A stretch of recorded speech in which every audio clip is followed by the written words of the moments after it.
Memo akwa baba asafo bafo TV so ene baby sua kwan yafa so ye Ghana Digestive Shortbread. Enoma behia na wo mfo nyinu so no behia butter, cornstarch, all purpose flour, enchene, esichire, vanilla essence. Dedi kan kra no obehwie o butter no agu ade kese na ode obefitin wo mu no. Na fi de wode wasichire no agu mu.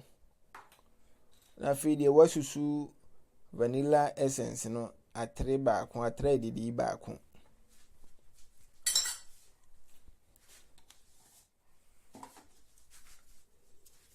Ntu wia na wode aba aka frasa.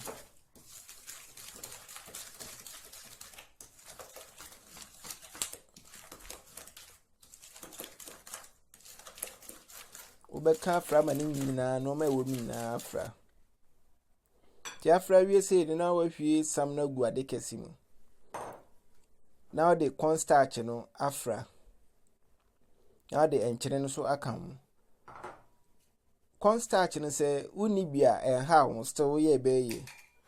Just say cornstarch no it will give you a good result. But any cornstarch in bia enha ho, especially so Ghana. So any cornstarch in bia enha ho kra.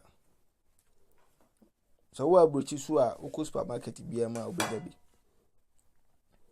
Duwa wie sare na wasisa agum kakra nhwe ni nyina ngum chao.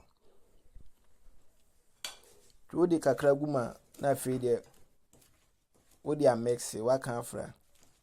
Ye kan fra wi anu asan hwi di aka na gum.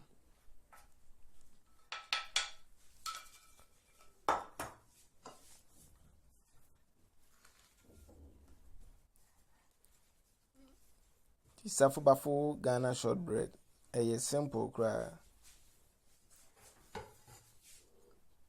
Tu wi ana we out to table no so say bem. Na wode wonsa no amu an sa ama na afome.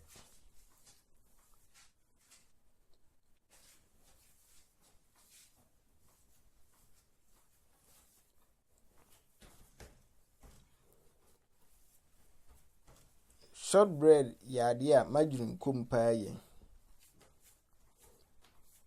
Enti mo amutai di shortbread eni nwane bi sei na amunhwe ye. Ye no ma na ekom no na edos majun ni sugar no. Ka no man nyina so ni mfa so ema yem body no. Enti no ma bi sei ana wadi no once in a while.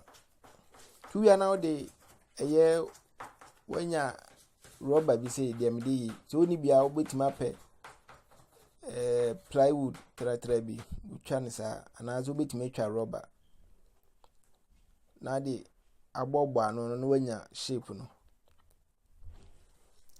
Tu ya na de atwitwa so oni rubber bi so obetima de sekan so atwitwa.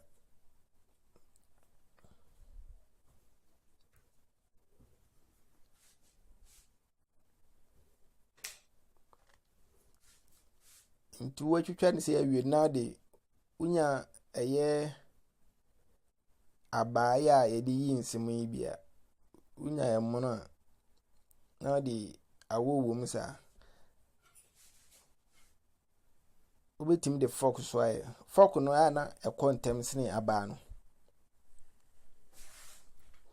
Ntu wi na wayi agu tray no so ade a obetoto so no.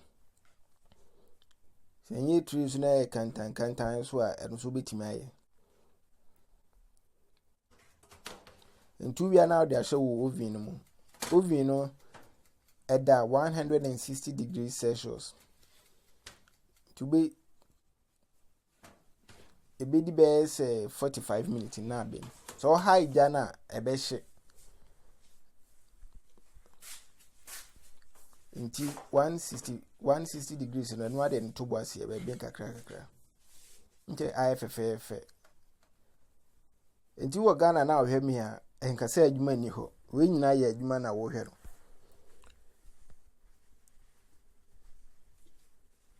Ti Ghana digestive biscuits and shortbread say pepepe.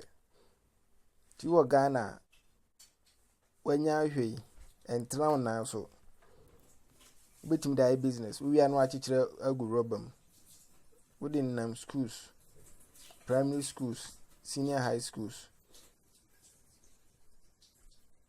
any tertiary institutions in na na beto ntim do ase wanya bra wa hwe safobafo shortbread dafo from nyame ya adoma ebehia nyame nhira no ma oda yeso nyina mrem.